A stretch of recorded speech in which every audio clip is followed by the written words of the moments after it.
Welcome to another Mindfulness Minute. I'm Tim Champlin.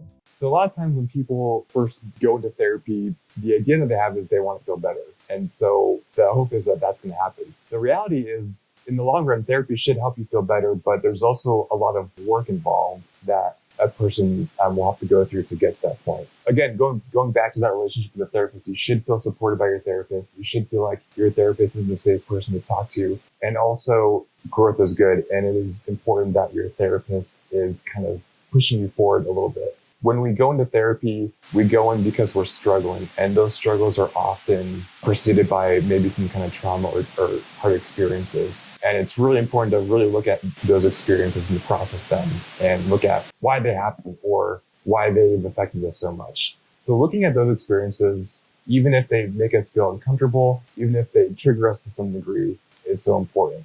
And so after doing that work, you will absolutely have the capacity to feel better because we want that feeling to take place.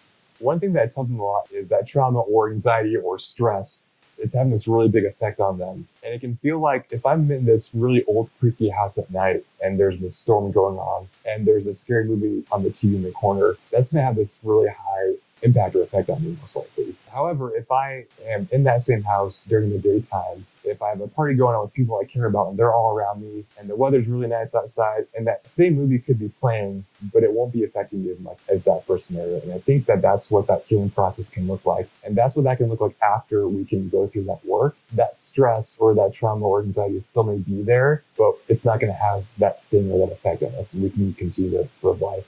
Thanks for joining us. Please tune in next time for another Mindfulness Minute.